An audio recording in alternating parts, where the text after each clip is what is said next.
Alzira parou diante da porteira e não entrou. Ficou ali, imóvel, com os papéis do cartório apertados contra o peito e a trouxa preta pendurada no braço, olhando para o que o escrivão havia chamado, horas antes, de propriedade rural com benfeitorias. Benfeitorias. A palavra quase parecia ofensa. O galpão tinha o telhado afundado para dentro, como se tivesse cedido ao próprio cansaço. A cerca de madeira estava caída em mais de um trecho. O mato avançava sem vergonha pelo terreiro, subindo perto da varanda, escondendo as pedras do caminho e lambendo a base das paredes antigas. Uma das janelas da casa estava aberta num ângulo torto, sem folha inteira, como um olho vazio olhando de volta para ela. A porta principal pendia de um lado só, sustentada mais por teimosia do que por dobradiça. E o silêncio.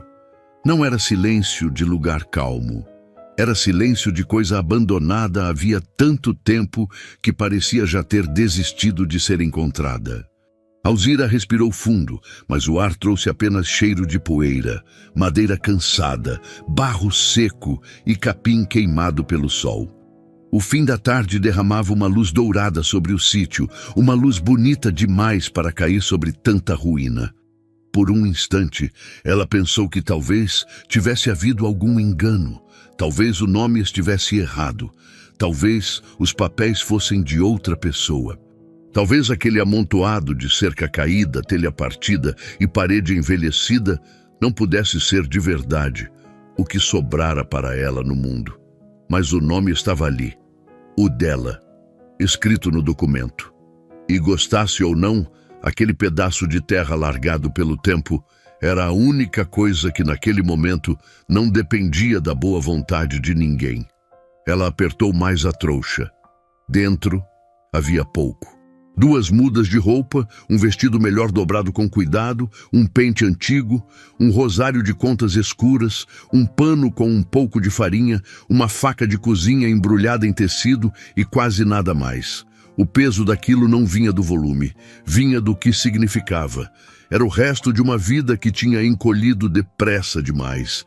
Ninguém a acompanhara até ali. Ninguém tinha perguntado se ela chegaria antes do escuro. Ninguém tinha dito que podia ir junto, ao menos para ver se a casa prestava.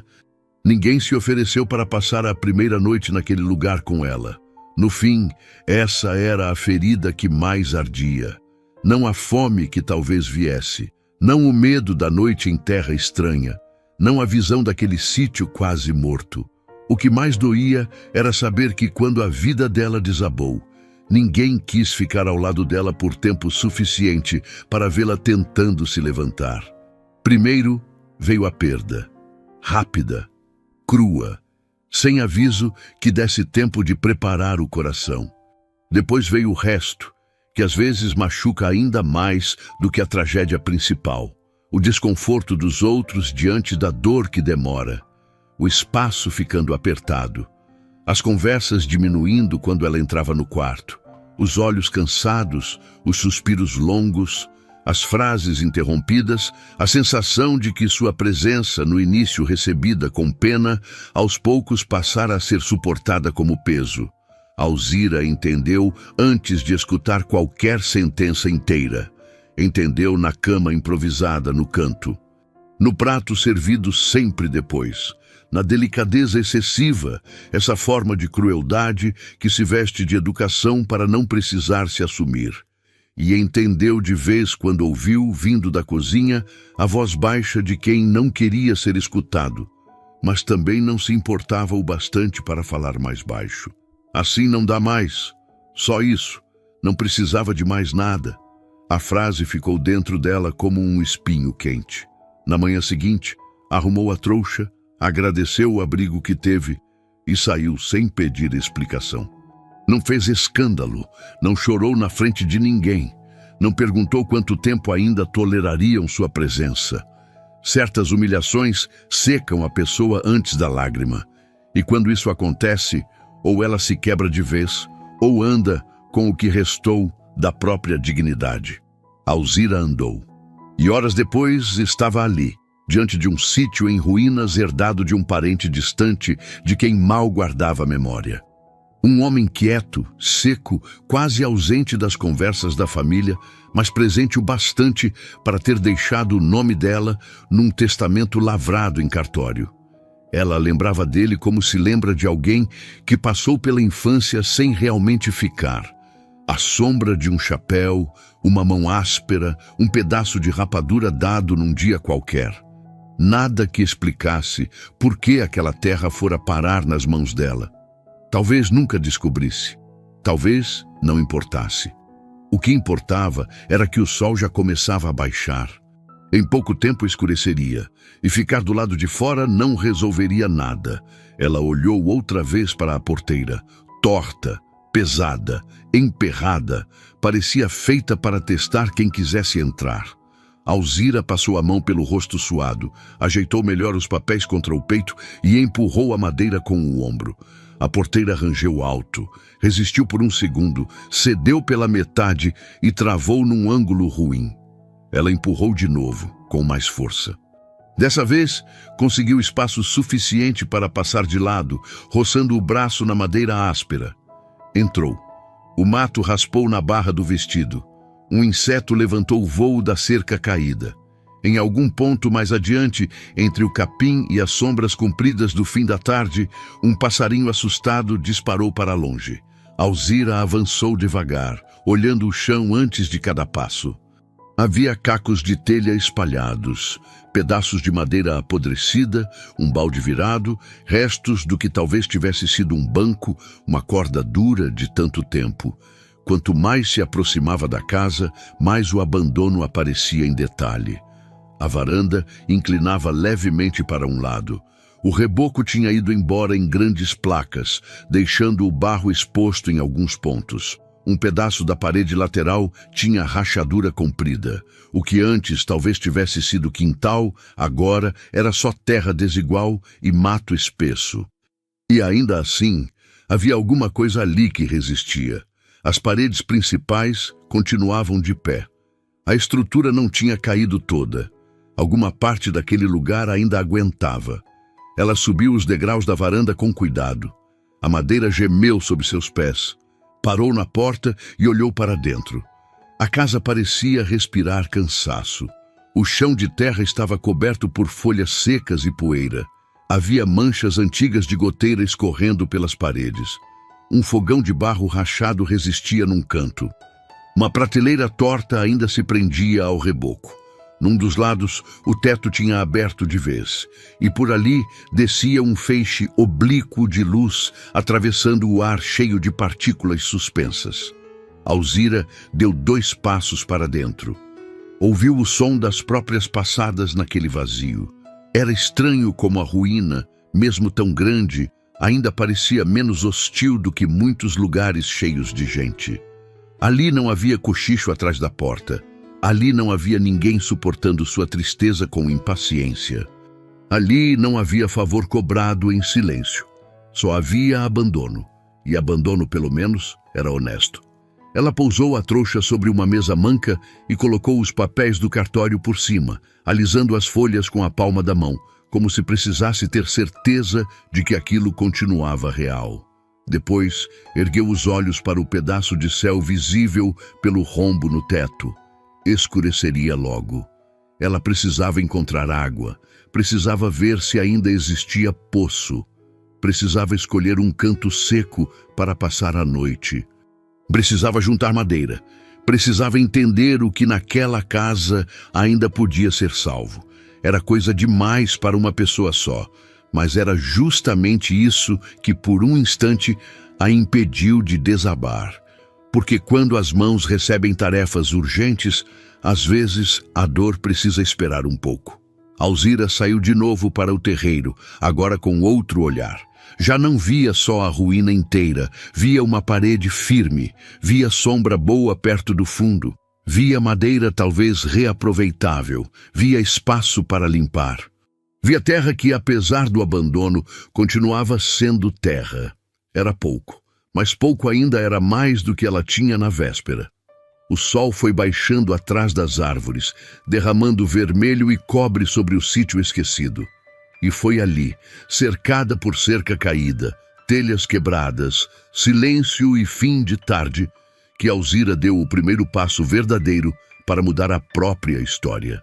Não porque tivesse esperança, não porque soubesse como, não porque tivesse alguém com ela, mas porque, quando ninguém quis ficar ao lado dela, sobrou apenas uma escolha: atravessar a porteira sozinha e começar. A primeira coisa que Alzira fez foi procurar água. Não foi por coragem, nem por planejamento.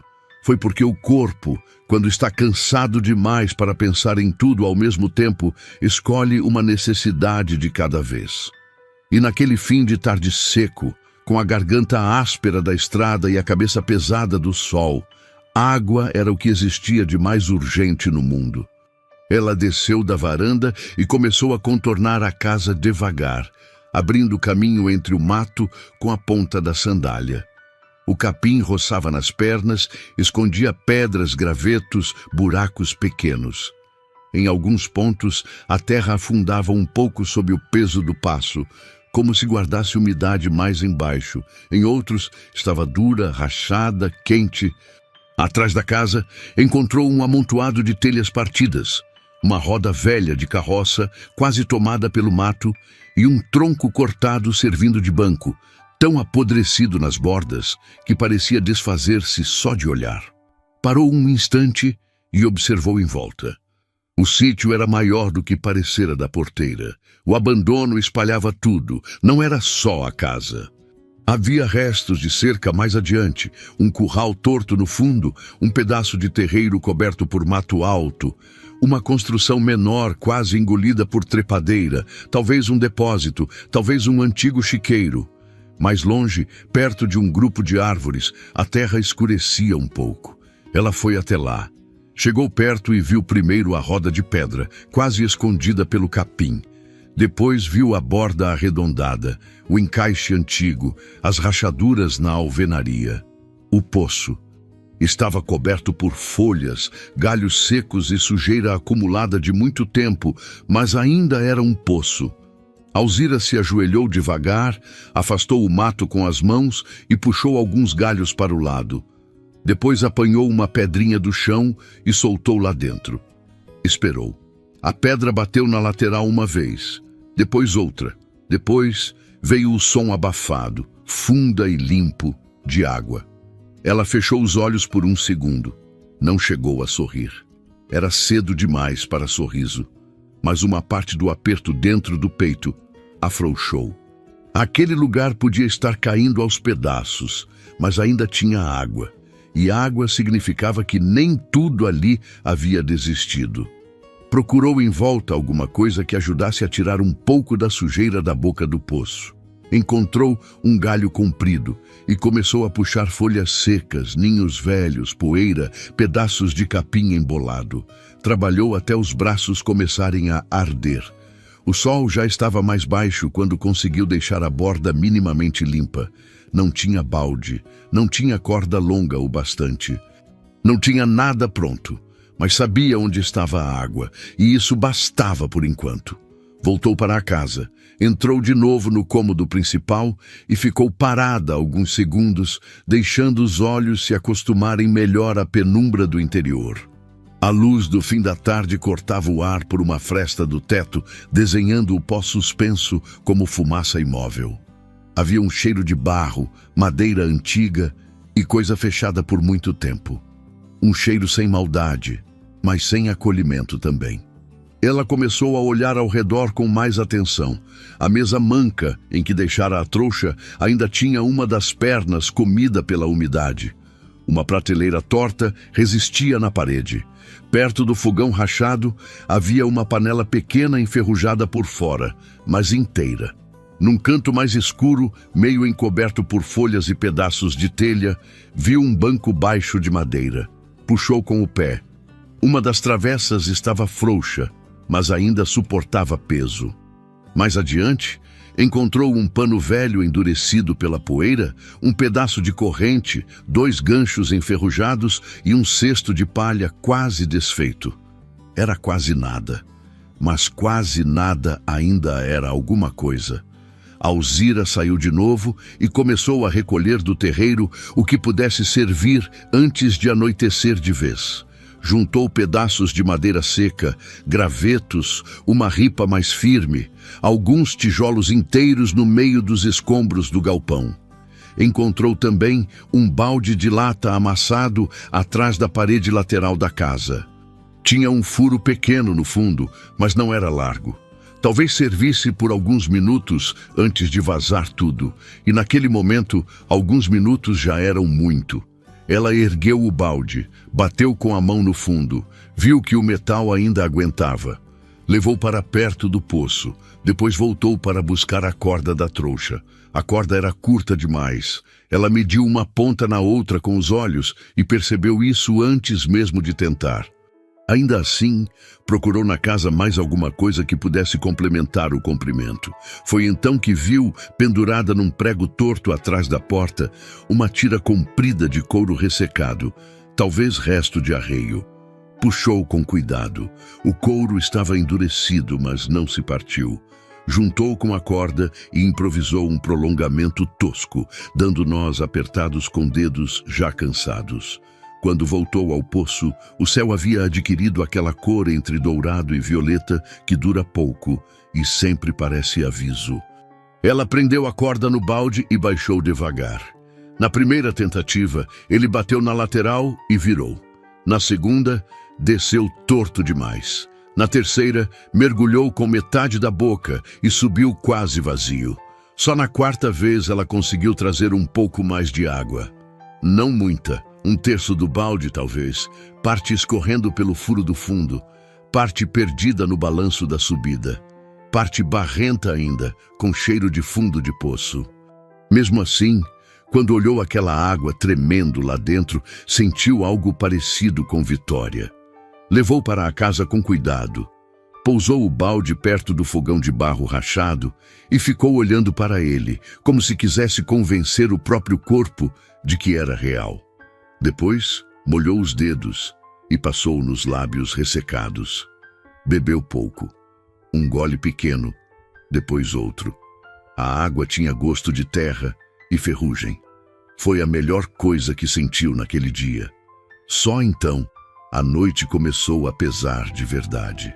Os sons mudaram primeiro. O canto dos pássaros desapareceu, os insetos cresceram no escuro, o mato passou a sussurrar com o vento, alguma coisa correu perto da parede do lado de fora, talvez um lagarto, talvez rato do mato, talvez só folha arrastada. Quando a claridade foi se afinando, a casa pareceu maior por dentro, como certos lugares vazios que aumentam quando escurece. Alzira acendeu a vela. A chama pequena iluminou mal o cômodo, mas já mudou tudo. Fez o fogão de barro lançar sombra comprida na parede. Fez a mesa manca parecer menos abandonada. Fez o teto quebrado virar um buraco negro acima dela. Fez a solidão ficar visível. Ela arrastou o banco baixo até o canto mais seco da casa, justamente o lado em que o teto ainda aguentava melhor. Ali havia menos folha no chão, menos marca de goteira, menos vento entrando. Com a ajuda da ponta da sandália, empurrou a sujeira para os lados. Depois usou o pano endurecido que achara para limpar o centro daquele espaço. O pano não limpava quase nada, mais espalhava do que tirava. Mesmo assim, quando terminou, havia ali um retângulo mínimo onde uma pessoa podia deitar sem encostar diretamente na parte mais suja do chão. Pôs a trouxa num canto, sentou no banco. O corpo inteiro começou a reclamar de uma vez, como se tivesse esperado o dia acabar para fazer a cobrança. Ombros duros, panturrilhas queimando. As mãos ardidas do mato e da corda, a nuca quente, uma fisgada nas costas quando respirava mais fundo. A fome também apareceu com mais clareza agora que havia parado. Ela abriu o pano da farinha. Era pouco. Uma quantidade triste, quase ofensiva para quem precisava atravessar uma noite inteira e acordar para um dia de trabalho. Mesmo assim, separou uma parte na palma da mão e comeu devagar, quase sem mastigar. Depois bebeu mais um gole de água do balde. Foi só então, sentada naquele canto iluminado por vela, que o silêncio começou a apertá-la de verdade. Durante o dia, havia tarefa: estrada, sol, documento, porteira, mato, poço, madeira. Enquanto as mãos obedeciam a alguma necessidade, o coração ficava esperando sua vez. Mas agora não havia mais nada para fazer sem enxergar direito. E quando a noite tira da pessoa as tarefas, ela devolve os pensamentos. Alzira baixou os olhos para o rosário dentro da trouxa. Pegou-o devagar. As contas escuras correram entre seus dedos com familiaridade antiga, como se tocassem não apenas a fé, mas o costume de ter algo firme na mão quando tudo mais escapa. Não rezou de imediato. Ficou só segurando, escutando os grilos, o barulho do vento no mato, o ranger ocasional da madeira cansada da casa, o próprio fôlego. Foi nesse silêncio que a lembrança voltou inteira, não a da saída. Essa ainda estava perto demais. Voltou a lembrança da vida de antes, quando ainda existia dentro do mundo dela um lugar chamado depois. Depois ele volta. Depois a gente resolve isso. Depois vai sobrar dinheiro. Depois melhora. Ela pensou no homem que havia perdido, no peso da presença dele dentro de uma casa simples, no barulho de passos, no cheiro de suor seco e estrada, na maneira como certas pessoas ocupam um espaço de tal forma que, quando partem, o vazio parece ter forma exata. Pensou também no que veio depois. A casa que deixou de ser casa, o abrigo que virou tolerância, os dias em que percebeu que sua tristeza estava começando a cansar as pessoas. A vela oscilou. Uma lágrima desceu antes que ela percebesse. Depois veio outra. Alzira não chorou bonito. Não havia nisso nenhuma delicadeza. Chorou calada, cansada, com o rosto inclinado e os ombros duros, como quem não tem força nem para se entregar direito à própria dor. Chorou pelo que perdeu, pelo que ouviu, pelo que não disseram, pelo que disseram baixo achando que ela não escutaria, pela estrada, pela casa em ruínas, pelo medo da noite, pelo tamanho do recomeço e pela vergonha funda de precisar recomeçar de um jeito tão cru. Chorou até o corpo aliviar um pouco. Depois, enxugou o rosto com as costas da mão, respirou devagar e ficou sentada, olhando para a chama pequena da vela até entender uma coisa simples e brutal. Ninguém viria. Ninguém bateria na porta no meio da noite perguntando se ela precisava de ajuda. Ninguém chegaria de manhã com solução pronta. Ninguém faria por ela o que precisava ser feito naquele lugar. A constatação doeu. Mas, logo depois de doer, também firmou alguma coisa, porque havia uma diferença enorme entre esperar ajuda e saber que ela não viria. Enquanto ainda existe espera, uma parte da pessoa fica parada. Quando a espera morre, sobra só o que pode ser feito. Alzira olhou em volta mais uma vez. A parede do canto estava firme, o fogão rachado, mas de pé, a panela enferrujada ainda inteira, o poço com água. A casa quebrada, sim, mas não caída por completo. Ela repetiu tudo isso em silêncio, quase como quem confere um inventário da própria resistência. Tinha pouco, mas tinha um começo. Quando a vela encurtou demais, ela a apagou para guardar o resto. Deitou no chão do canto seco, usando a trouxa por travesseiro. O barro estava frio sob o corpo. Um vento fino entrava por alguma fresta. O cheiro da noite rural se espalhava pela casa. Terra, folha, madeira, bicho e umidade distante. Não dormiu logo. Ficou de olhos abertos no escuro, escutando tudo o que não conhecia. Em algum momento, um animal passou correndo do lado de fora. Em outro, ouviu a batida de alguma coisa leve no telhado restante. Coruja, talvez. Galho. Não saber o nome das coisas aumentava o medo. Ainda assim, o cansaço foi puxando o corpo para baixo aos poucos, como água funda. Antes de adormecer, pensou no amanhecer.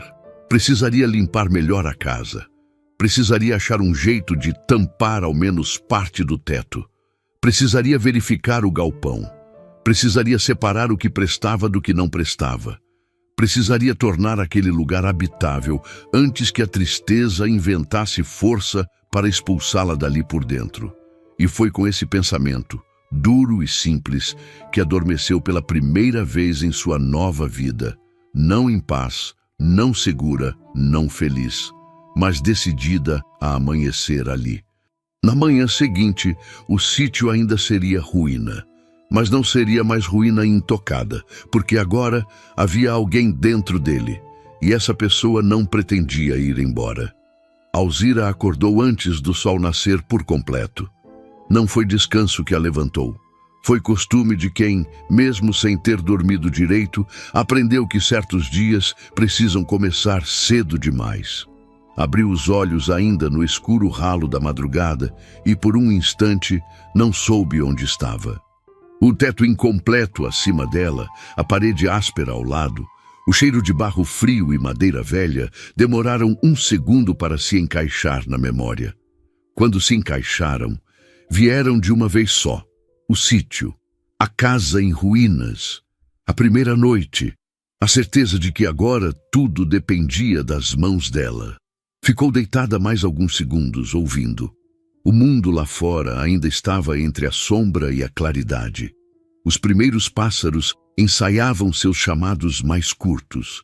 Um galo distante cantou em alguma propriedade vizinha, tão longe que parecia pertencer a outra vida. No capim ao redor da casa, a umidade da madrugada ainda segurava o cheiro da terra com mais força. O ar estava mais fresco, menos cruel do que na tarde anterior. Alzira se sentou devagar. As costas reclamaram primeiro, depois vieram as pernas, os ombros, as mãos arranhadas. Cada parte do corpo parecia registrar o preço da chegada. Ainda assim, havia nela uma estranha sensação de ordem. Não porque a vida estivesse organizada, estava longe disso, mas porque a manhã, por mais dura que fosse, lhe devolvia o que a noite havia tentado tomar. Tarefa. E tarefa era melhor do que desespero. Levantou-se, passou a mão no vestido amassado e foi até o balde. Restava pouca água, o fundo barrento aparecia perto demais. Ainda assim, molhou os dedos, esfregou o rosto e a nuca, ajeitou o cabelo para trás e bebeu 2 goles pequenos. O gosto de terra continuava ali, mas agora vinha acompanhado de outra coisa. Necessidade satisfeita, ainda que mal. Saiu para o terreiro. A claridade da manhã revelou o que o fim de tarde e a vela tinham escondido. O abandono parecia maior sob luz limpa.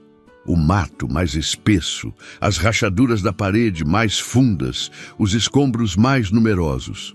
O galpão afundado de um lado tinha um aspecto ainda mais triste visto com o sol de frente, como um animal grande que tombou e ninguém se preocupou em levantar. Alzira apoiou as mãos na cintura e ficou olhando. Não havia como fazer tudo de uma vez. Então, precisaria escolher. Era assim com qualquer ruína, por fora ou por dentro.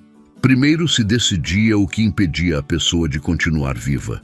O resto vinha depois. A casa, o terreiro próximo, a água, o fogão. Seria isso? Começou pela entrada. Pegou um galho grosso caído perto da cerca e usou como se fosse uma espécie de vassoura dura, puxando folhas secas, cacos de telha, poeira pesada e pequenos montes de sujeira da varanda para fora.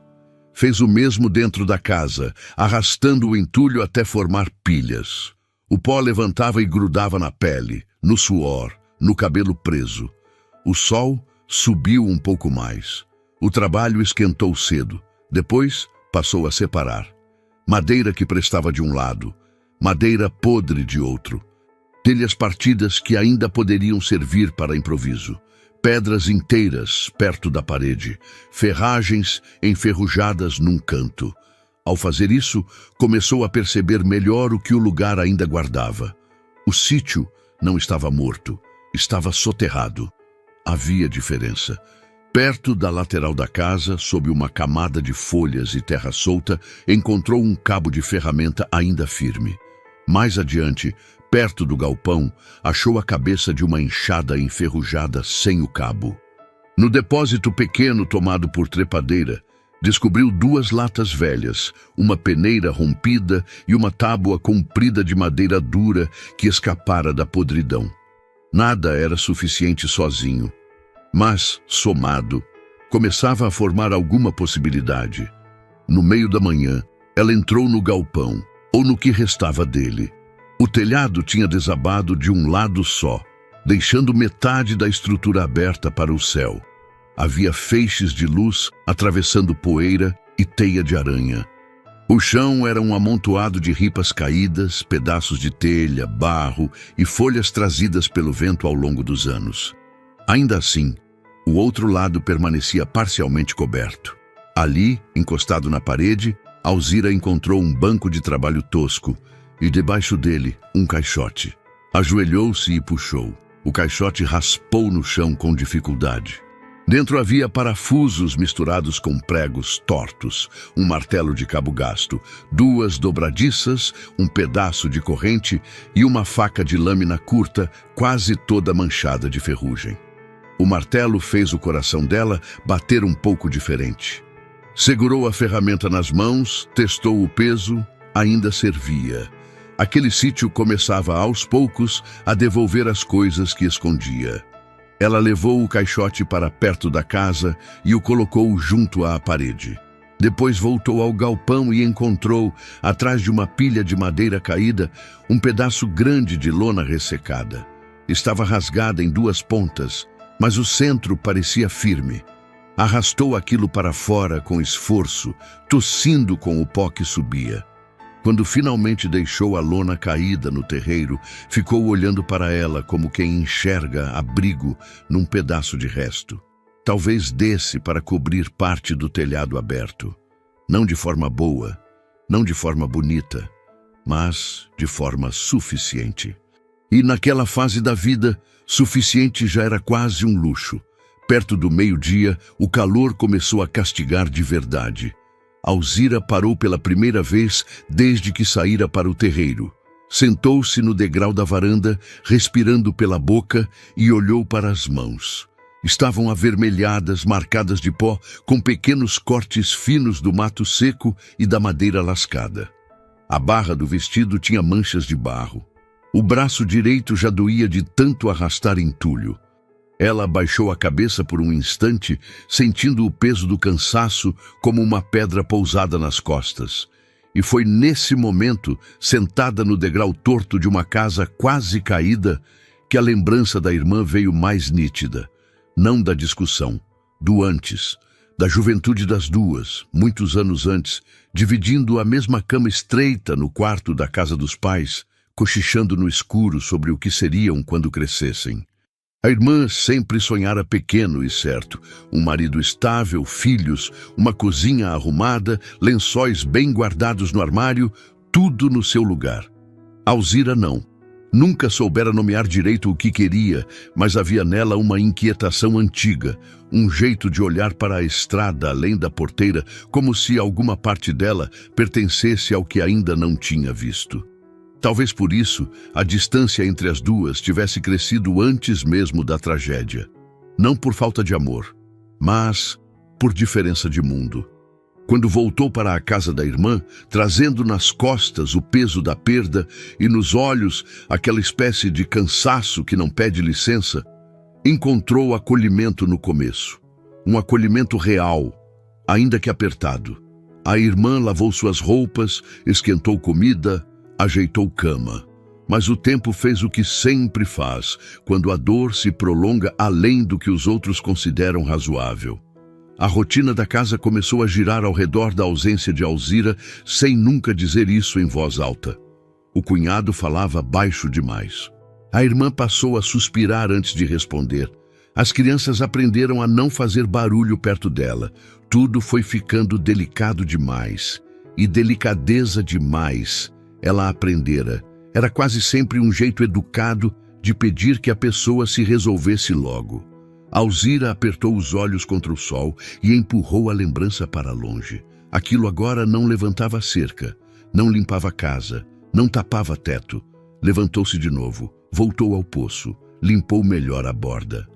Encontrou uma pedra mais chata e usou para diminuir a sujeira ao redor. Depois, repetiu o ritual da água, baixando o balde furado com o prolongamento improvisado de corda e couro. Trouxe 2 baldes mal cheios, um de cada vez, e deixou assentar perto da casa. Com essa água, tentou limpar um pouco melhor o chão do canto onde passara a noite. Misturou barro, poeira e paciência até conseguir um espaço menos bruto para dormir de novo, caso não conseguisse terminar nada importante antes do anoitecer. No começo da tarde, resolveu subir numa cadeira baixa que encontrara deitada no galpão e examinar melhor a parte do teto que ainda restava. Não subiria até cima. Seria loucura sem escada decente e sem apoio. Mas precisava entender de onde vinha o pior da abertura. Viu então que parte das ripas do lado esquerdo ainda estava firme. Se conseguisse apoiar a lona sobre aquele trecho e prender as pontas em 2 pontos da parede, talvez criasse uma cobertura provisória sobre o canto interno. Não resolveria o problema todo, mas desviaria chuva. E agora ela pensava assim: não em solução definitiva, mas em sobrevivência de etapa. Passou boa parte da tarde tentando. Primeiro, arrastou a mesa manca para baixo da abertura. Depois colocou o banco sobre a mesa. Subiu com cuidado, sentindo tudo balançar sob o corpo.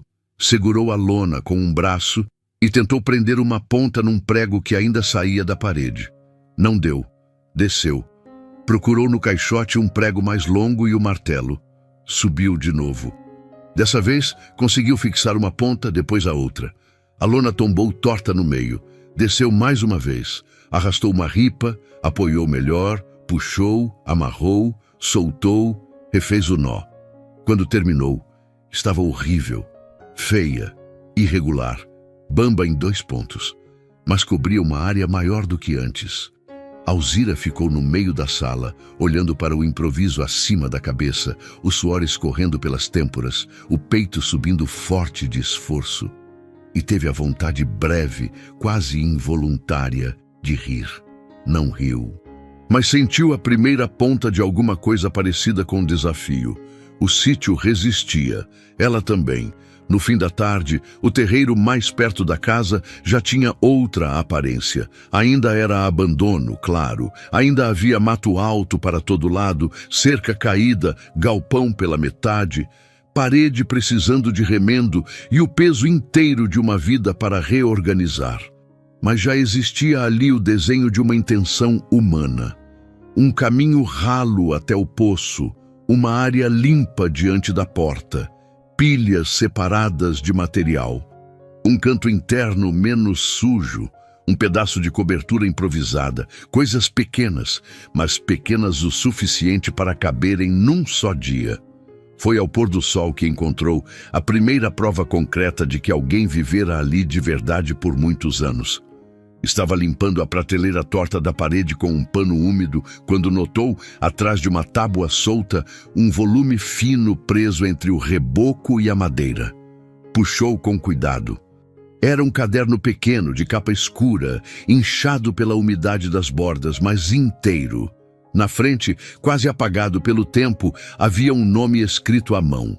Ela aproximou da luz. Não leu de primeira. Passou o polegar sobre a capa, tirando pó antigo, até as letras surgirem melhor. O nome do homem que lhe deixara aquela terra. Alzira ficou parada, com o caderno nas mãos. Não abriu logo. Havia ali uma sensação estranha, como se estivesse segurando não só um objeto esquecido, mas um resto de presença. Um vestígio de intenção, de rotina, de vida organizada em papel, sobrevivendo num lugar onde quase tudo mais tinha cedido. Sentou-se no banco baixo perto da porta e abriu na primeira página. A letra era miúda, inclinada, de homem acostumado a escrever pouco, mas escrever para si. Havia datas, medidas, anotações curtas sobre chuva, plantio, colheita, perda de semente, tempo de descanso do solo. Num canto de uma das páginas, quase ao acaso, uma frase separada do resto. Terra cansada não responde à pressa. Alzira leu devagar. Depois, leu de novo. A frase ficou pairando dentro dela de um jeito estranho. Era sobre o sítio, claro. Sobre plantio, descanso, paciência. Mas havia nela qualquer coisa que atravessava o papel e encostava em outra parte mais funda. Terra cansada não responde à pressa. Talvez gente também não. Ela fechou o caderno com cuidado. Lá fora, a luz já enfraquecia e os primeiros sons da noite voltavam a se levantar no mato. O dia inteiro tinha passado em trabalho bruto, fome contida e esforço. Mas agora havia mais do que ruína naquele lugar. Havia um rastro de ordem, uma ferramenta achada, água puxada, teto remendado e nas mãos dela um caderno que parecia dizer que aquele sítio, antes de ser abandono, tinha sido vida. E isso mudava tudo, porque ruína absoluta assusta. Mas ruína de algo que já deu certo um dia. Essa convida a tentar de novo. Naquela segunda noite, Alzira ainda continuava sozinha, ainda continuava sem certeza, ainda continuava com quase nada, mas já não estava entrando num lugar morto, estava entrando numa história interrompida. E pela primeira vez, desde que atravessara a porteira, sentiu que talvez fosse capaz de continuá-la. No terceiro dia, Alzira já conseguia andar pelo terreiro sem tropeçar a cada 2 passos. Ainda havia mato por toda parte, ainda havia entulho acumulado, ainda existiam áreas do sítio que pareciam engolidas pelo tempo, mas a parte diante da casa começava a mostrar o desenho de uma presença. O caminho até o poço estava aberto. A varanda, embora torta, já não estava escondida sob folhas secas. O canto interno onde ela dormia agora tinha chão varrido. A lona improvisada no teto ainda aguentava firme, e a prateleira torta da parede já guardava o pouco que lhe pertencia. A trouxa, o rosário, a faca embrulhada, o pano de farinha e o caderno encontrado. Era pouco, mas agora o pouco tinha lugar. Naquela manhã, o sol ainda nem tinha subido por completo, quando Alzira saiu com o galho vassoura na mão e começou a empurrar o resto do mato para longe da lateral da casa. O trabalho era bruto. O capim agarrava na barra do vestido, escondia raiz dura, pedra solta, pedaço de arame enferrujado. Em vários pontos, ela precisava parar, ajoelhar na terra e puxar com as mãos o que não soltava fácil. O cheiro verde do mato cortado se misturava ao cheiro seco do barro e ao suor que logo começou a escorrer pela testa. Foi assim, de joelhos, arrancando uma touceira mais teimosa perto da parede dos fundos, que a lembrança do cartório voltou inteira. 2 dias antes, ela ainda estava sentada num banco duro diante do escrivão, com os dedos apertando a barra da trouxa no colo, tentando entender por que seu nome tinha ido parar num testamento. O homem falava num tom burocrático, como se fosse assunto sem peso. Disse que o documento havia sido lavrado anos atrás. Disse que o proprietário, um parente distante chamado Anselmo, falecido havia pouco tempo, deixara o sítio em nome dela.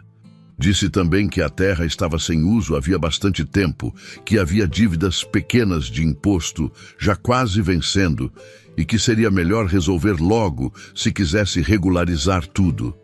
Regularizar. Naquele momento, Alzira mal tinha o que comer no fim do dia, mas tirou do embrulho de pano as últimas economias guardadas com cuidado e pagou o que precisava. Saiu do cartório com menos dinheiro do que tinha ao entrar e mais peso do que podia carregar. Ou pelo menos, foi isso que pareceu na hora. Agora, ajoelhada na terra de Anselmo, arrancando mato com as unhas e o pensamento voltando àquela sala abafada, ela começava a perceber que talvez tivesse saído do cartório levando menos peso do que salvação. Só ainda não sabia chamar assim. Anselmo. O nome continuava estranho dentro da memória. Ela lembrava dele vagamente, não como alguém presente, mas como certas figuras que atravessam a infância sem se demorar. Um homem alto, seco, de fala curta, que aparecia de vez em quando em enterro, em casamento, em algum almoço raro na casa de parentes. Um rosto marcado pelo sol, um chapéu sempre baixo sobre os olhos, as mãos com jeito de quem conhecia ferramenta e bicho mais do que gente. Nada naquela lembrança explicava o motivo da escolha.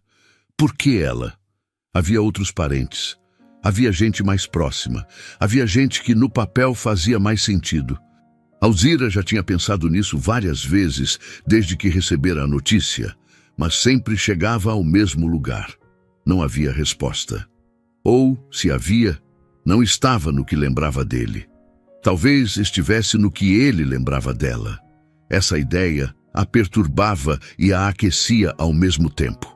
Ela voltou ao trabalho, puxando o mato até formar um monte perto da cerca caída. Depois se levantou, esticou as costas devagar e foi até a casa para buscar o caderno.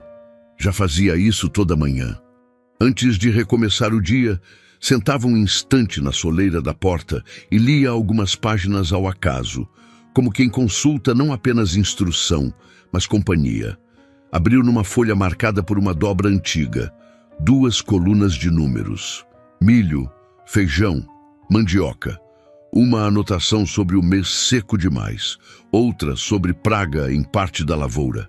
Mais abaixo, quase espremida no rodapé da página, a mesma letra miúda dizia: quem planta com aflição colhe cansaço antes do tempo. Alzira ficou olhando. Depois fechou o caderno sem perceber que havia prendido o fôlego.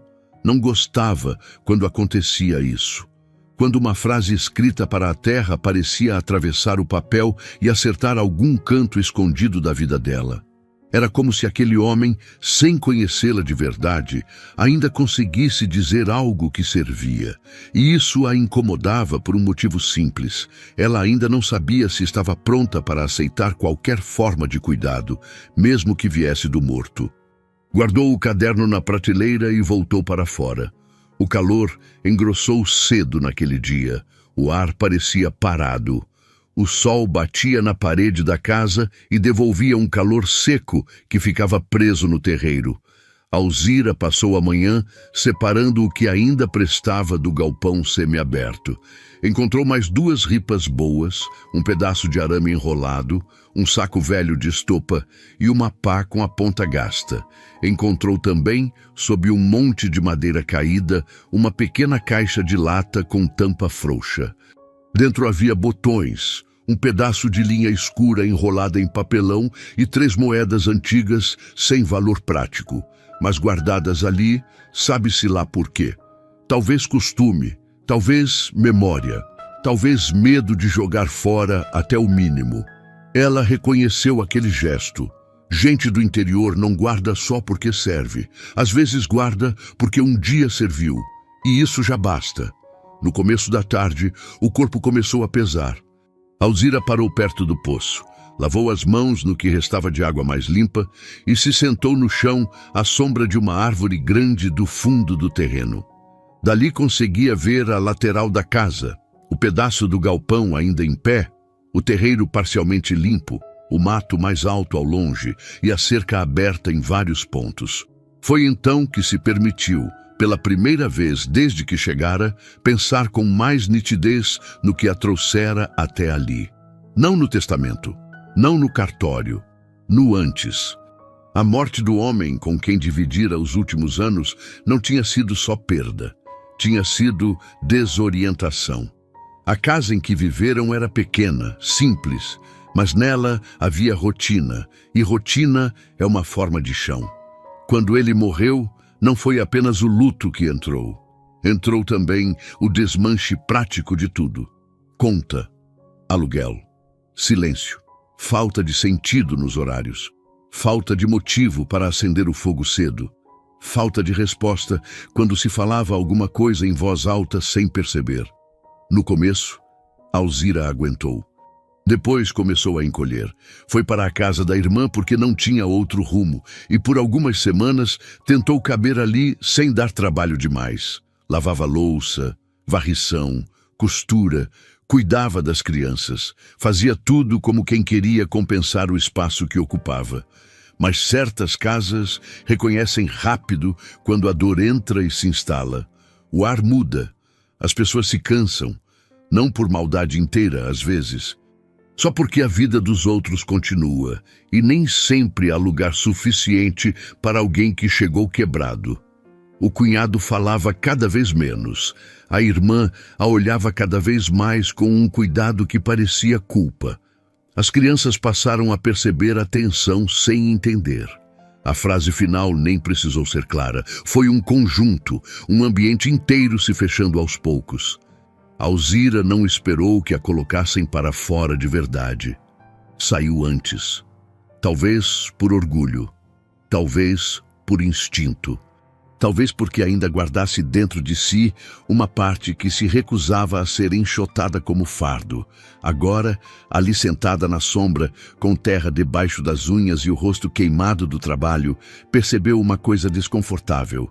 Doía ter sido deixada sem lugar, mas havia uma parte dela que já sabia, antes de qualquer gesto dos outros, que não conseguiria viver muito tempo sob teto emprestado. Talvez por isso o sítio, mesmo destruído, tivesse lhe provocado algo diferente de puro medo.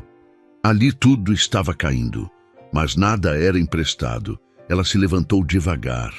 No momento em que saiu da sombra e voltou para o sol, ouviu o barulho. Não foi alto. Foi o som metálico e seco da porteira se mexendo ao longe. Alzira parou de imediato. Ficou imóvel por um segundo, ouvindo.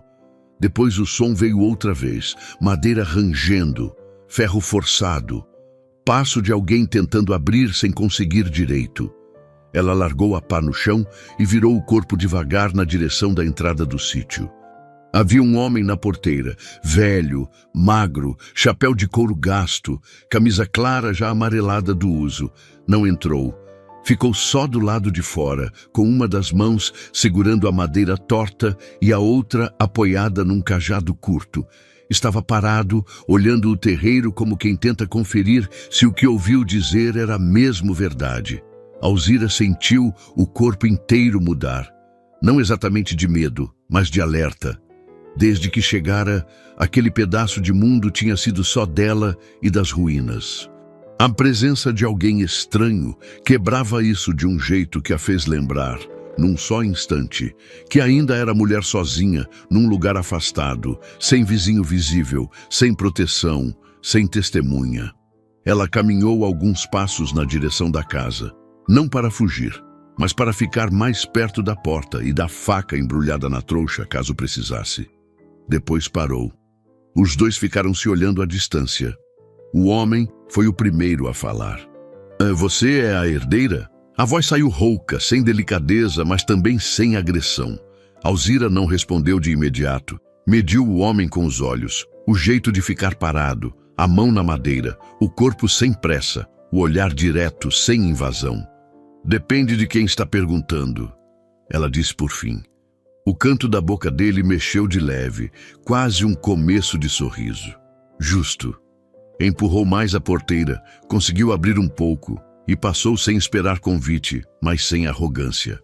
Parou a alguns metros dela, respeitando a distância que o próprio lugar impunha. Meu nome é Sebastião, disse. A terra do lado de lá da baixada é minha. Alzira não baixou a guarda.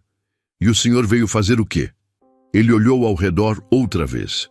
Para a pilha de madeira separada, para o caminho até o poço, para a área já limpa na frente da casa, para a lona torta cobrindo parte do teto. Ver se era verdade. O quê? Que alguém tinha entrado aqui. Silêncio. Sebastião tirou o chapéu da cabeça por um instante, passou a mão no cabelo ralo e colocou de volta. Quando falaram na venda que o sítio do Anselmo tinha dono agora, achei que fosse gente de cidade. Dessas que aparecem, olham, fazem conta e vendem logo. Fez uma pausa. Não achei que ia encontrar serviço começado. Alzira não sabia se aquilo era elogio, teste ou só observação. Pois encontrou. Ele assentiu. Encontrou. Ficaram os dois alguns segundos em silêncio. O vento mexeu o capim alto do lado da cerca. Um passarinho pousou na madeira caída do curral e saiu voando logo depois. Sebastião apontou com o queixo para a lona no teto. Aquilo ali segura só se o tempo não virar com raiva. Por enquanto é o que tem. Eu vi. Ela cruzou os braços. O senhor costuma entrar em propriedade dos outros sem ser chamado? A pergunta saiu seca. O velho não se ofendeu. Costumo não. Hoje vim porque o Anselmo e eu dividimos cerca por 30 anos. E porque terra abandonada muda de jeito quando alguém entra. Dá para sentir de longe. Aquilo, dito assim, mexeu com ela sem que quisesse. Sebastião tornou a olhar para o terreiro. Você está sozinha? Alzira hesitou só o bastante para que ele percebesse. Estou. Ele acenou com a cabeça, como se confirmasse uma suspeita antiga sobre o mundo. Então, precisa de cabo para essa enxada. Ela franziu o rosto. Como? Ele apontou para o chão, onde a cabeça enferrujada da enxada estava encostada perto da pilha de materiais. E de um balde sem furo, e de uma corda de verdade para poço. Fez outra pausa. Se continuar puxando água do jeito que está, esse couro vai arrebentar na sua mão. Alzira olhou para o improviso perto do poço. Depois, olhou de volta para ele. Eu me viro. Não duvido. A resposta veio tão direta que a desarmou um pouco. Sebastião fincou o cajado na terra e continuou. Mas se quiser se virar, sem perder metade do corpo no caminho, amanhã eu trago um cabo, um balde e uma corda. Não é favor. Você me paga quando puder, em produto, serviço ou o que tiver. Só não faz sentido te ver desperdiçando o braço com ferramenta ruim. Alzira estreitou os olhos. Nos últimos meses, aprendera a desconfiar de toda a ajuda que chegava com facilidade demais. Quase sempre havia conta escondida, palavra dobrada, interesse por trás. Como se lesse isso no rosto dela, o velho falou antes que ela respondesse. Não estou comprando pedaço de terra, nem amizade, nem gratidão. Estou propondo trato de vizinho, que é diferente. O silêncio que veio depois foi comprido. Alzira não sabia o que a perturbava mais. A oferta em si, o tom prático dela, ou a forma como aquele homem conseguira nomear exatamente a linha que ela temia cruzar. Trato de vizinho. Não caridade, não invasão, não pena. Ela olhou outra vez para o poço, para a enxada sem cabo, para as próprias mãos cortadas. Depois respondeu, se for trato, eu aceito. Sebastião assentiu uma vez só. Amanhã cedo, virou-se sem estender conversa e foi andando de volta à porteira com o mesmo passo calmo com que entrara. Antes de passar para o outro lado, parou, ainda de costas, e disse: o Anselmo era homem de pouca fala, mas tinha olho bom para a terra. Esperou um instante. Talvez para a gente também. Então saiu. A porteira rangeu outra vez, e ele desapareceu estrada abaixo sem olhar para trás. Alzira ficou parada no terreiro, sentindo o calor da tarde já começar a ceder devagar. Havia algo naquela visita que a deixara inquieta. Não medo, não alívio. Uma terceira coisa mais difícil, a sensação de que o mundo, depois de muito tempo se fechando, acabava de entreabrir uma fresta. Ela caminhou até a porta da casa, entrou, pegou o caderno e abriu sem saber bem porquê. Folheou 2 páginas, 3, até parar numa anotação antiga, datada de anos antes. Vizinho bom não impede a seca, mas encurta o verão.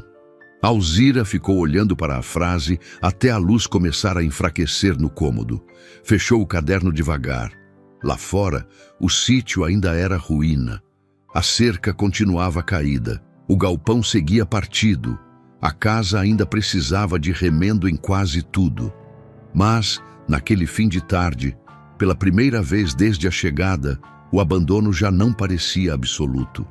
Agora havia um nome do outro lado da cerca, e no dia seguinte esse nome voltaria. Sebastião voltou cedo, antes mesmo de o calor endurecer o ar. Alzira já estava de pé havia algum tempo. Tinha descido ao poço, puxado os primeiros baldes da manhã com um improviso ruim de corda e couro e começado a limpar o canto dos fundos da casa, onde o reboco solto caía em placas quando ela tocava. O som da porteira rangeu mais cedo do que no dia anterior, e desta vez ela não se sobressaltou do mesmo jeito. Apenas largou o pano, limpou as mãos no vestido e saiu para o terreiro. O velho vinha devagar pela trilha aberta entre o mato, trazendo um cabo novo no ombro, uma corda enrolada no braço e um balde de metal batendo contra a perna. Parou a poucos passos dela e pôs tudo no chão. Trouxe. Alzira olhou os objetos antes de olhar para ele. O cabo era bom, madeira firme, lisa de uso nenhum. A corda parecia grossa o bastante para poço. O balde, amassado num lado, mas inteiro. O tipo de coisa simples que, nas mãos certas, valia mais do que promessa bonita. Quanto eu fico devendo? Sebastião fez um gesto vago com a mão. Depois a gente acerta. Ela não gostou da resposta. Quero saber antes. Ele ergueu os olhos para ela, medindo a rigidez da fala, e respondeu sem ofensa. 1/4 do primeiro saco de feijão que tirar. Ou 2 semanas de ajuda se eu adoecer antes de ter tempo de usar o feijão. Tanto faz. Alzira assentiu. Aquilo sim, fazia sentido. Tá certo. Sem mais conversa, Sebastião se agachou ao lado da cabeça da enxada e começou a ajustar o cabo como se fizesse aquilo desde menino. As mãos dele não eram rápidas, mas eram exatas. Testou o encaixe, bateu com o martelo, firmou, tornou a olhar. Agora presta. Alzira segurou a ferramenta, sentiu o peso organizado pela primeira vez e percebeu a diferença de imediato. Era quase como se o trabalho, de repente, passasse a responder melhor ao corpo. Sebastião viu a mudança no rosto dela e disse: ferramenta ruim, rouba a força da pessoa antes da terra roubar. Depois foi ao poço, prendeu a corda no balde, baixou e subiu uma vez só, sem desperdiçar movimento. Entregou-lhe o balde cheio. Assim, Alzira observou em silêncio. O senhor conhecia bem o Anselmo? Perguntou quase sem planejar. Sebastião demorou um instante antes de responder. O bastante para saber a hora de deixá-lo quieto. Era a resposta de homem do campo. Não explicava tudo, mas explicava o suficiente. Ele ficou um pouco mais, olhando as pilhas de material, a lona no teto, o caminho limpo até o poço. Depois apontou para o lado do galpão ainda coberto. Se escorar aquilo com 2 peças de madeira antes da chuva grande, aguenta mais uns meses. Se deixar como está, cai inteiro. Alzira seguiu com os olhos a direção do gesto. Eu ainda não tive braço para aquilo. Vai ter. Só não perde tempo com o que não salva. Aquilo ficou nela depois que ele se foi. Não perde tempo com o que não salva. Naquele dia, trabalhou com outro ritmo. Não mais leve, nada ali era leve, mas mais eficiente. A enxada nova respondia, a corda boa poupava a tentativa desperdiçada. O balde sem furo transformava o poço em recurso de verdade, não em esperança mal improvisada. Alzira limpou melhor os fundos da casa, separou o que serviria para escorar a lateral do galpão e começou a abrir uma pequena faixa de terra perto do córrego baixo, onde a umidade parecia permanecer mesmo com o sol forte. No meio da tarde, ao voltar ao caderno de Anselmo, encontrou uma anotação num canto de página entre datas de plantio e observações sobre o tempo. Terra de fundo segura feijão, se o verão não castigar cedo. Era exatamente o pedaço que ela havia escolhido limpar. Ficou olhando para aquela frase com uma sensação estranha, como se o sítio não apenas guardasse os rastros do homem que vivera ali, mas respondesse quando era tratado com atenção. Naquela noite, pela primeira vez, Alzira comeu alguma coisa quente. Encontrou no depósito uma panela maior ainda aproveitável, ferveu água do poço e fez um caldo ralo com a farinha que restava. Era pouco, mas bastou para mudar o corpo inteiro. Dormiu melhor. Não bem, mas melhor. E quando amanheceu o quinto dia, já havia no terreiro um começo que não podia mais ser confundido com abandono puro. A primeira chuva veio numa tarde abafada, uma semana depois. O céu escureceu de repente, como acontece no interior quando o tempo muda sem pedir licença. O vento levantou o capim alto, virou folhas, fez a lona do teto bater seca 2 vezes. Alzira estava no terreiro, arrastando 2 peças de madeira para escorar o galpão, quando olhou para cima e viu as nuvens pesadas descendo. Largou tudo, correu para dentro da casa, recolheu o caderno de Anselmo da prateleira, puxou a trouxa para o canto mais protegido e empurrou a mesa manca para debaixo da área coberta. Em seguida voltou para fora, pegou os 2 baldes, os panos, a pequena pilha de ferramentas e trouxe tudo para dentro. A chuva caiu com força antes que ela terminasse. Não começou fina, anunciando. Desabou inteira. As primeiras pancadas no telhado restante fizeram a casa inteira parecer prender a respiração. A lona improvisada estalou. Um filete de água entrou por uma fresta da lateral, depois outro. O galpão gemeu do lado de fora, mas não caiu. Alzira ficou de pé no meio do cômodo principal, olhando o teto, as paredes, o chão, tentando prever por onde a água viria com mais raiva. Vieram pingos no lado esquerdo, água escorrendo na parede rachada, goteira grossa perto do fogão. Mas o canto onde ela dormia permaneceu quase seco. A lona feia e torta aguentou. Ela só percebeu que estava sorrindo quando viu a água bater em tudo, menos onde precisava. Era um sorriso curto, quase sem alegria, mais próximo de alívio bruto. A casa ainda era precária, mas, pela primeira vez, tinha resistido com ela dentro. Quando a chuva amansou, o cheiro da terra molhada invadiu tudo. O terreiro virou barro escuro. O mato brilhou sob a água. O poço ganhou som mais cheio. Alzira saiu para a varanda e ficou olhando a chuva fina que sobrara, sentindo no rosto a umidade fria depois de tantos dias secos. Foi então que viu uma figura na porteira. Sebastião, debaixo de capa de couro, parado na chuva como se conferisse a distância se o telhado ainda estava de pé. Ela ergueu a mão num gesto pequeno. Ele retribuiu com a cabeça e foi embora sem entrar. Aquilo bastou. Nos dias seguintes, a água transformou o trabalho. O chão amoleceu onde antes a enxada batia seco.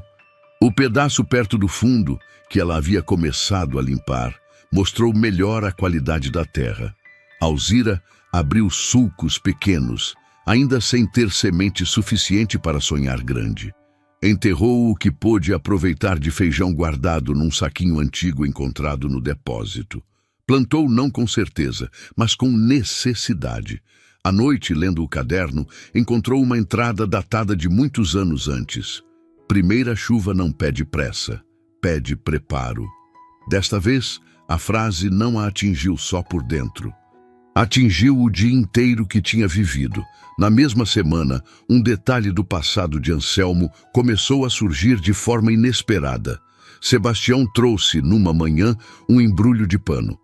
Achei isso no meu depósito. Era dele. Foi parar lá faz tempo, quando me pediu para guardar umas coisas durante reforma que nunca terminou. Dentro havia 3 envelopes velhos, sem selo, sem destinatário do lado de fora e uma pequena chave enferrujada. Alzira pegou tudo com cuidado. "O senhor leu isso?" Sebastião quase pareceu ofendido. "Coisa dos outros a gente guarda fechada." Ela assentiu. Esperou que ele fosse embora antes de abrir os envelopes. Os 2 primeiros traziam recibos e anotações sem importância aparente. O terceiro tinha poucas linhas, escritas pela mesma letra inclinada do caderno. "Se ela vier, o quarto pequeno ainda serve. A chave é da arca. Não joguem fora o que está guardado." Há coisas que a terra explica melhor quando a pessoa já sofreu o suficiente para ouvir. Alzira releu uma vez. Outra. Se ela vier. Não havia nome, mas havia um destino. E, de repente, a herança deixou de parecer apenas escolha jurídica. Passou a parecer espera. Naquela noite, dormiu com a chave debaixo da trouxa. O quarto pequeno ficava nos fundos, separado do cômodo principal por uma parede de adobe e uma porta tão empenada que parecia colada ao batente havia anos. Alzira já o tinha visto no primeiro dia, mas não tentara entrar. O resto da casa urgia mais. Agora, com a chave no bolso do vestido e o bilhete latejando na cabeça, voltou para lá. Levou o martelo, a faca curta limpa no pano e a insistência. A porta resistiu. O trinco de ferro quase não cedeu. Depois de muito forçar, bater e empurrar com o ombro, abriu num solavanco, soltando poeira grossa e cheiro de lugar fechado, havia tempo demais. O quarto era menor do que ela imaginava.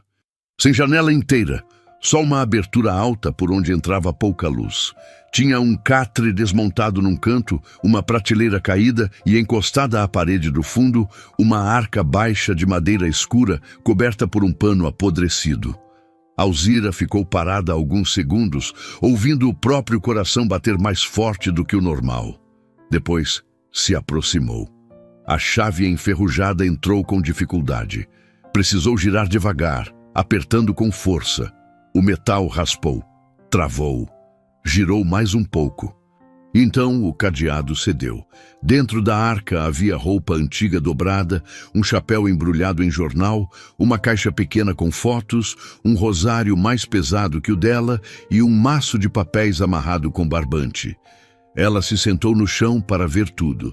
As fotos mostravam quase sempre a mesma terra em tempos melhores. O galpão inteiro, gado pequeno no cercado, fileiras de plantio, um homem jovem ao lado de uma carroça. Outro retrato mais velho, já com o rosto endurecido pelo sol. Em uma foto de canto amarelado, havia 3 pessoas diante da casa ainda inteira.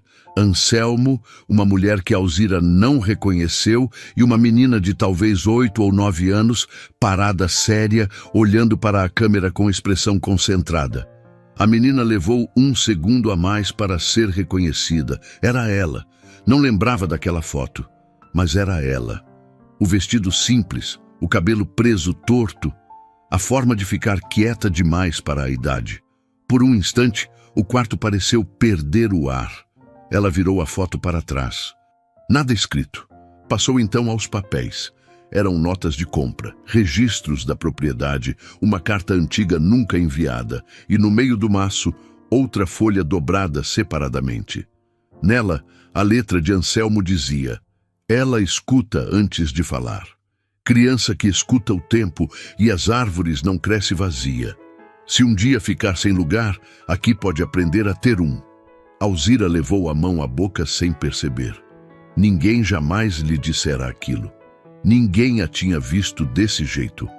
Ou se viu, nunca colocou em palavras. De repente, aquela herança ganhou um peso novo. Não era só um sítio deixado ao acaso. Era um gesto antigo, pensado muito antes de ela precisar dele. Isso a quebrou de um jeito diferente do luto, porque dor por rejeição se acostuma à ausência. Mas ser reconhecida por alguém que quase não conviveu com ela, e justamente por aquilo que os outros nunca souberam nomear, abriu um espaço inesperado dentro do peito. Chorou ali, no quarto pequeno, sentada diante da arca aberta, não com desespero, com espanto.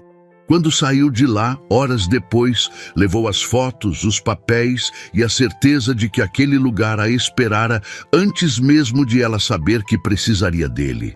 Na tarde desse mesmo dia, começou a limpar o quarto pequeno. Seria seu quarto de verdade. Não porque estivesse pronto, porque passaria a ser. A notícia de que o sítio voltara a ter dona correu além do que Alzira imaginava.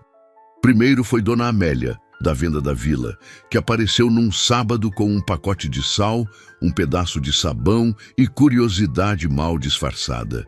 Depois veio um rapaz com proposta de comprar madeira velha antes que apodrecesse de vez. Alzira recusou. Mais tarde, uma mulher da feira trouxe mudas de cebolinha em troca de um futuro favor indefinido. O movimento começou a existir. Com o movimento, Veio também a notícia à família. O primeiro a aparecer foi o irmão mais velho. Chegou no meio da tarde, numa carroça, com o rosto de quem veio medir estrago e oportunidade no mesmo olhar.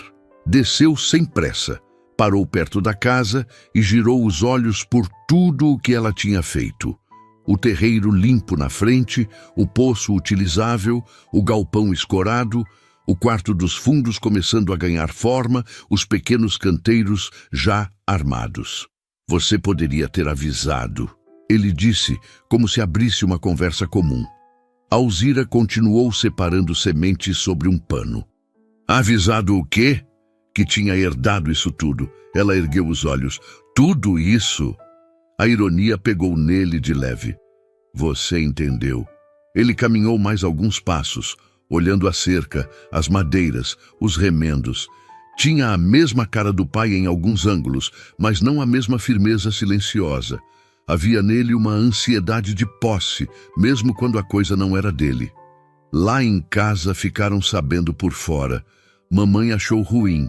Alzira amarrou o pano e pousou de lado. Mamãe achou ruim eu não contar ou achou ruim eu ter vindo? O irmão não respondeu de imediato. Ela já conhecia aquele silêncio. Vim ver se você está bem. Ele disse por fim. Estou. E ver o que pretende fazer com isso aqui. Agora ela sorriu sem humor. Trabalhar. Ele coçou o maxilar, incomodado. Alzira, isso aqui tem algum valor. Talvez mais do que você pensa. Vender agora podia te colocar em condição melhor. Cidade maior, casa arrumada, menos sofrimento. A palavra sofrimento na boca dele soou falsa. Ou me colocar sem terra e com dinheiro contado na mão até acabar. Ela respondeu. Dinheiro bem usado rende. E terra bem cuidada também. Os dois ficaram em silêncio. Ele olhou outra vez ao redor. Então baixou a voz num tom quase amistoso, o mesmo tipo de voz que sempre a fazia desconfiar. Se quiser, eu conheço gente que compra sem complicação. Alzira pousou a mão no pano das sementes. O comprador é você? Ele não negou logo. E isso bastou. Não está à venda, ela disse. Você nem sabe o trabalho que isso vai dar. Já estou descobrindo. O irmão respirou fundo, derrotado em parte, irritado em outra. Antes de ir embora, falou do pai. Tosse longa, corpo mais cansado, mãe preocupada, casa apertada como sempre. Disse isso não como pedido direto, mas como isca para a culpa antiga. Dessa vez, Alzira não mordeu. Quando eu puder, apareço, respondeu. Depois que ele se foi, Sebastião apareceu quase ao anoitecer. Não perguntou detalhes. Olhou o rastro da carroça no terreiro e disse apenas: família costuma voltar quando a cerca começa a ficar de pé. Ela soltou um ar curto, quase riso. O senhor fala pouco, mas acerta muito. É desperdício falar errado. Naquela noite, lendo os papéis de Anselmo, encontrou outro registro, este mais duro. Parente mede terra, com olho mais depressa do que mede o cansaço de quem a sustenta. Guardou a frase sem surpresa. Nos dias seguintes, trabalhou ainda mais. Não por raiva, por decisão. Se alguém voltasse a olhar para aquela propriedade com intenção de contar seu valor, encontraria cada vez menos ruína e cada vez mais a marca das mãos dela. A primeira colheita foi pequena, como precisava ser. O feijão não deu em abundância. A mandioca ainda exigia tempo, mas os canteiros responderam. A cebolinha vingou. Algumas abóboras apareceram. O suficiente para comer, trocar e, sobretudo, provar. Provar à terra que havia quem a tratasse com constância. Provar a si mesma que o trabalho já começava a responder. Alzira levou parte do que tinha à feira da vila numa manhã clara de sábado. Foi com uma cesta modesta e o coração mais apertado do que admitiria. Não pelo dinheiro, pela exposição. A feira era o lugar onde a vida alheia circulava de boca em boca. Ali, cada novidade era pesada, comentada, comparada. No início, os olhares vieram. A mulher do sítio de Anselmo. A que chegou sozinha, a herdeira da ruína. Depois vieram as perguntas. De onde era? Como estava se virando? Se não tinha medo de morar lá sem homem na casa? Se pretendia vender? Alzira respondia o mínimo útil. Não era grossa, mas também não oferecia a vida em pedaços para a curiosidade mastigar. Foi nessa feira que conheceu Judite, uma viúva de fala seca e mãos fortes, que vendia ovos e conservas. Judite não perguntou nada daquilo que os outros queriam saber. Olhou a cebolinha, a abóbora e a disposição do feijão no pano e perguntou: plantou em terra de fundo ou alta? Alzira respondeu. A conversa começou ali. Em menos de meia hora, Judite lhe ensinou qual comerciante pagava menos do que dizia, qual dia a procura por mandioca era melhor e quem na olaria da cidade pequena vendia telha sem inflar preço para a mulher sozinha. Era uma ajuda valiosa, justamente porque vinha sem pena. Ao voltar da feira, Alzira trouxe pouco dinheiro, algumas sementes trocadas e uma informação importante. Havia como comprar telhas em duas partes, se pagasse metade primeiro. Isso virou meta. Nos meses que se seguiram, o sítio começou a mudar de forma visível. Não de uma vez só, aos poucos, como toda coisa verdadeira. O quarto dos fundos ganhou parede remendada com barro fresco e capim. A cama improvisada saiu do chão. O galpão, mesmo ainda torto, resistiu. O poço passou a ter borda mais limpa. O terreiro diante da casa ficou aberto o suficiente para não parecer mais engolido pelo abandono. E então veio a seca. Não total, mas dura. Chuva falhando, terra endurecendo cedo. O feijão sofrendo no ponto em que prometia mais. O calor entrando prolongado demais na estação errada. Alzira viu parte do esforço ameaçado e entendeu ali uma lição que não se aprende em frase bonita. A terra responde sim, mas não obedece. Foi o caderno de Anselmo que a guiou outra vez. Guardar antes de precisar não é medo, é respeito. Ela havia guardado sementes, poucas, mas guardado. Tinha aprendido a economizar água do poço, a não apostar tudo no mesmo pedaço, a trocar menos e reter mais quando o tempo ameaçava virar. Por isso, a seca não a arrasou. Feriu, reduziu, atrasou, mas não arrasou. Na noite em que entendeu que atravessaria aquele período sem perder tudo, Alzira sentou-se no degrau da casa com um copo de água e percebeu algo novo. Já não pensava no sítio como lugar de passagem. Pensava como casa, não por conforto, por permanência. E foi nessa fase que o pai adoeceu de verdade. O irmão voltou, desta vez sem conversa sobre venda. Veio mais quieto, mais gasto. Ele quer te ver, disse apenas. Alzira ficou um tempo sem responder. Depois assentiu. No dia seguinte, iria. Pela primeira vez, desde que atravessara a porteira, a casa dos pais parecia menor do que na memória. Não fisicamente, menor por dentro dela. O terreiro era o mesmo, a varanda simples, o cheiro conhecido de lenha e sabão, a sombra da mesma árvore ao lado da cerca. Ainda assim, tudo parecia pertencer a uma época diferente de si mesma, como se a pessoa que um dia saíra dali não coubesse mais inteira naquela moldura. A mãe a abraçou primeiro, chorando baixo, sem fala suficiente. O irmão ficou de lado. A cunhada evitou os olhos por alguns segundos, depois os sustentou. Havia ali cansaço, vergonha antiga e vida prática demais para a cerimônia. O pai estava magro na cama, mais magro do que ela imaginava. A tosse tinha cavado o peito dele. Mas os olhos continuavam os mesmos, firmes, escuros, atentos. Quando viu Alzira entrar, algo no rosto dele cedeu e se recompôs num instante. Ela puxou a cadeira de palha e sentou ao lado. Ficaram um momento em silêncio. Não por falta de assunto, porque certas coisas, quando ficam grandes demais, precisam primeiro caber na respiração. "Está bem?" ele perguntou. "Estou." Ele olhou as mãos dela, mãos queimadas de sol, com pequenos cortes, pele grossa em pontos que antes não estavam ali. A terra pegou você, ele disse. Alzira demorou 1 segundo para entender que aquilo, vindo dele, era elogio. E eu peguei ela também. O canto da boca do pai mexeu de leve. Depois, ele fechou os olhos por um instante e falou mais baixo. Eu devia ter ido com você no começo. Não havia defesa naquela frase, nem desculpa pronta, só verdade tardia. Alzira olhou para o rosto dele, gasto pela doença e pela culpa. Ninguém sabia como ia ser. Eu devia ter ido mesmo assim. Ela não respondeu de imediato. A mágoa antiga ainda existia, mas já não mandava com a mesma força. O sítio fizera isso com ela.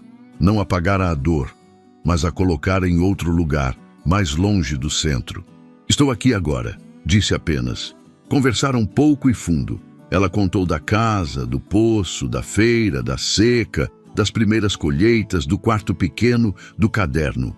Não contou tudo, porque nem tudo cabe em visita de tarde.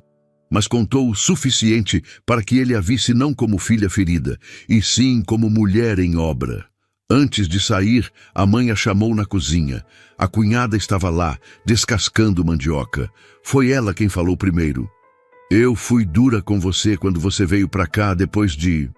Parou no meio sem conseguir dizer a palavra inteira.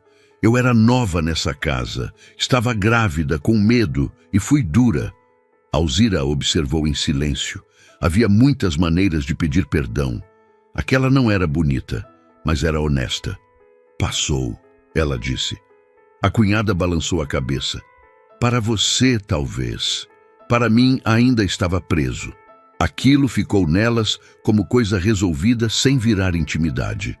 Na volta para o sítio, Alzira veio de carona numa carroça de vizinho.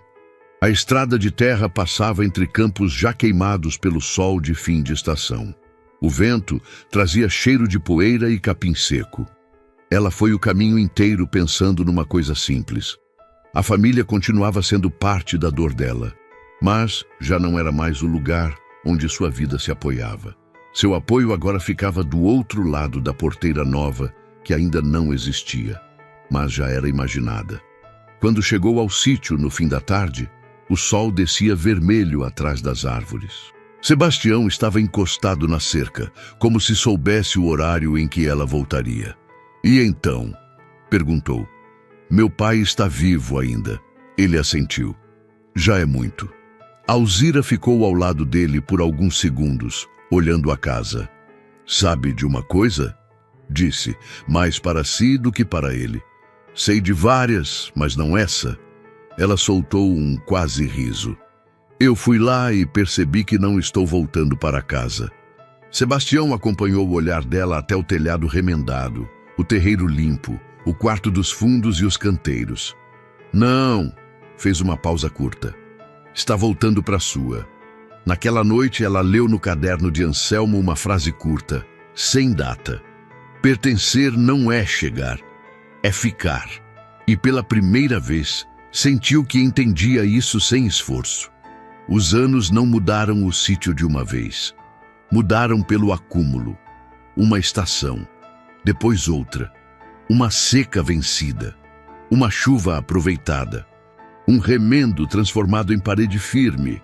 Uma colheita pequena virando sustento, um galpão escorado tornando-se estrutura, uma cama improvisada tornando-se quarto, um terreiro limpo virando lugar de vida. Foi assim que a ruína deixou de ser ruína, não porque apagou o passado, mas porque ganhou continuidade. Alzira aprendeu a ler o céu com mais precisão. Aprendeu onde a terra cansava mais cedo e onde guardava força. Aprendeu a negociar na feira sem baixar os olhos. Aprendeu o valor de guardar um pouco antes de vender o resto. Comprou telhas em 2 vezes, depois mais algumas. Contratou, com pagamento em produto e almoço, um pedreiro velho da região para assentar a parte principal do telhado. Viu a casa, enfim, deixar de ser abrigo provisório e começar a parecer moradia de verdade. Sebastião continuou vizinho, sempre do mesmo jeito. Presente sem invasão, útil sem se tornar dívida moral. Judite apareceu muitas vezes com notícia de preço, muda, conselho seco e companhia boa. O pai melhorou o suficiente para sentar na varanda. A mãe foi ao sítio num domingo de céu claro e chorou quando viu a casa em pé. O irmão nunca chegou a pedir desculpa do jeito certo, mas parou de sugerir venda. Às vezes isso já é o máximo que certas pessoas conseguem oferecer. E houve um dia, muitos anos depois daquela primeira tarde na porteira, em que Alzira mandou fazer uma nova. A velha madeira já tinha cedido além do reparo. Os gonzos não aguentavam mais. Sebastião trouxe a ideia, Judite a provocação, e um rapaz da olaria indicou quem cortava madeira de lei por preço justo. Quando a porteira nova foi instalada, firme, reta, abrindo sem ranger, Alzira ficou parada diante dela por um longo tempo. Esperou todos irem embora. Depois abriu. Saiu para o lado de fora. Virou-se e olhou o sítio do mesmo ângulo em que um dia o encarara, com os papéis apertados contra o peito e a trouxa preta no braço. Quase não reconheceu. A casa tinha telhado inteiro. A cerca já não caía. O terreiro estava limpo. O galpão, modesto, mas firme. O quarto dos fundos tinha janela nova. Havia galinhas ciscando perto da sombra. 2 mangueiras plantadas por ela já cresciam o bastante para prometer fruto. O poço estava cercado por pedra assentada com as próprias mãos e ajuda de vizinho. O fogão de barro, refeito, soltava pela manhã o cheiro do café e da lenha, não mais o cheiro de abandono. Tudo ali carregava o mesmo segredo. Nada chegara pronto. Cada coisa tinha custado tempo, falha, insistência e repetição. Alzira passou a mão pela madeira nova da porteira e sentiu uma emoção funda e quieta, dessas que não precisam de nome para serem verdade. Não era triunfo. Também não era simples orgulho. Era a percepção física de ter atravessado a própria história inteira e encontrado do outro lado algo que não dependia mais da permissão de ninguém. Naquele momento, entendeu com clareza o que levara anos para amadurecer dentro dela. Ninguém ter querido ficar ao lado dela tinha sido uma ferida, talvez a maior de todas naqueles dias, mas não tinha sido o fim, porque a vida não tinha começado a mudar quando alguém voltou arrependido, nem quando a família reapareceu, nem quando o vizinho ofereceu ajuda, nem quando a primeira colheita vingou. A vida começou a mudar no instante em que, mesmo sem esperança suficiente, ela empurrou uma porteira emperrada e entrou. Foi ali, no gesto pequeno e duro de entrar sozinha. Entrou sem garantia, sem amparo, sem saber o que fazer depois do primeiro passo. E ainda assim, entrou. O resto veio do que fez depois desse gesto. Limpar, puxar água, chorar sem ir embora, plantar mesmo em terra cansada, aceitar ajuda sem se vender, recusar venda sem endurecer a alma, aprender o ritmo de um lugar e, pouco a pouco, tornar-se parte dele. Sebastião apareceu na estrada mais tarde, vindo devagar, parou ao lado dela e olhou o sítio. "Agora sim", disse. "O quê?" "Agora parece de alguém." Alzira ficou em silêncio por um instante. Depois respondeu: "Parece de mim." Ele assentiu, como quem ouve uma coisa já sabida e por isso mesmo importante. Naquela noite, antes de dormir, Alzira abriu o caderno de Anselmo pela última vez, não como quem procura instrução, mas companhia antiga. Folheou páginas de chuva, seca, plantio, erro, acerto. No fim, quase escondida na contracapa, havia uma frase que ela nunca tinha notado antes. "Casa não é a que espera a pessoa pronta, é a que a ensina a ficar inteira." Alzira fechou o caderno devagar. Apagou a lamparina. Deitou no quarto pequeno, agora quarto verdadeiro. Lá fora o vento passava pela cerca firme e o som era diferente do som que fazia anos antes nas ruínas. Tinha menos lamento, mais presença. O sítio já não era silêncio de abandono, era silêncio de lugar habitado. E dentro dele, pela primeira vez em muito tempo, talvez pela primeira vez na vida inteira, Alzira não estava de passagem. Ela estava em casa.